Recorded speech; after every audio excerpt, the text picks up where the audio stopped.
This is the story of a man named Stanley. Stanley worked for a company in a big building where he was employee number 427. Employee number 427's job was simple. He sat at his desk in room 427 and he pushed buttons on a keyboard. Orders came to him through a monitor on his desk, telling him what buttons to push, how long to push them, and in what order. This is what employee 427 did every day of every month of every year. And although others might have considered it soul-rending, Stanley relished every moment that the orders came in, as though he had been made exactly for this job. And Stanley was happy. And then one day, something very peculiar happened. Something that would forever change Stanley. Something he would never quite forget. He had been at his desk for nearly an hour when he realized that not one single order had arrived on the monitor for him to follow. No one had showed up to give him instructions, call a meeting, or even say hi. Never in all his years at the company had this happened, this complete isolation. Something was very clearly wrong. Shocked, frozen solid, Stanley found himself unable to move for the longest time. But as he came to his wits and regained his senses, he got up from his desk and stepped out of his office.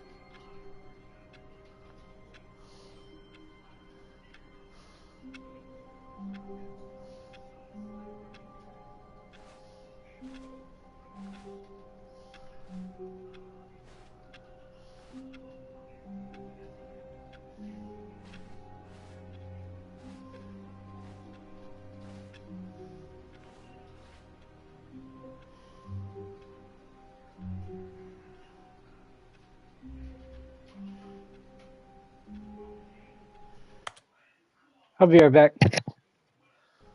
All of his co-workers I'll get a were beer here in a gone. minute. What could it mean? Stanley decided to go to the meeting room. Perhaps he had simply missed a memo. No matter how hard Stanley looked, he couldn't find a trace of his co-workers.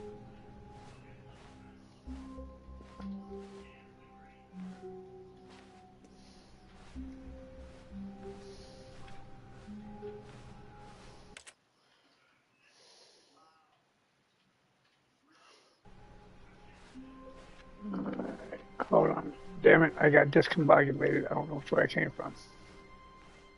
Came from this way. Okay, hold on. I don't know what to do in this game. I guess I'll go this way.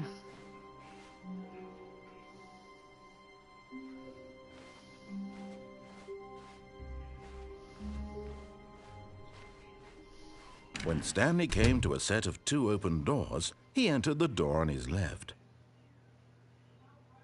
Should I do that or should I go in the one on my right? I don't know. It said go in the one on the left bucket. And it shut behind me. Of course it did. Let me turn the volume up a little bit.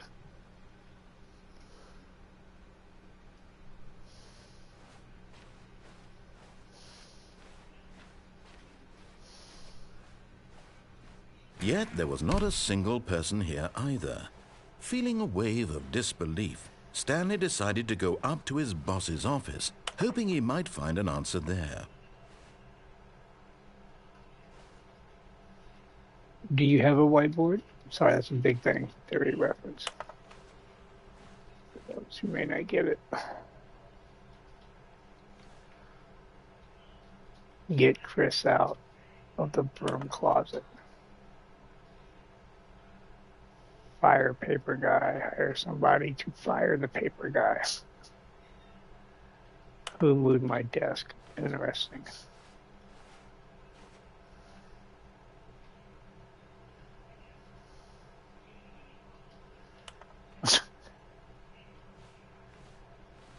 crazy.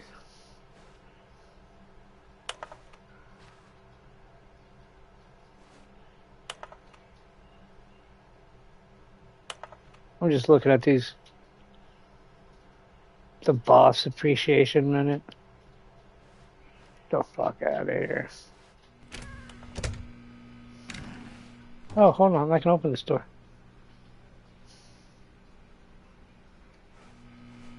Stanley stepped into the broom closet, but there was nothing here, so he turned around and got back on track.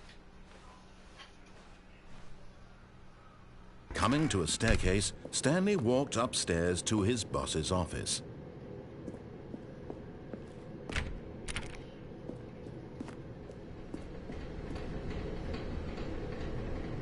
Alright, hold on, yo, I may have fucked up right here. It said upstairs. Oh, what is this? Can I pick that up? No. Alright, it said go upstairs to his boss's office.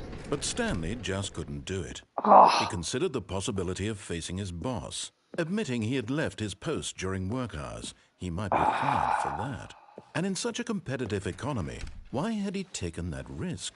All because he believed everyone had vanished? His boss would think he was crazy. Alright, no, I gotta go back, y'all.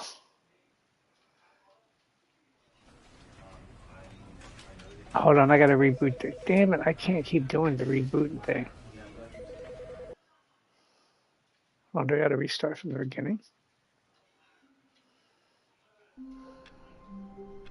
I might as well do the reboot thing. I'm just gonna quit streaming, you guys. I didn't know I was gonna do this.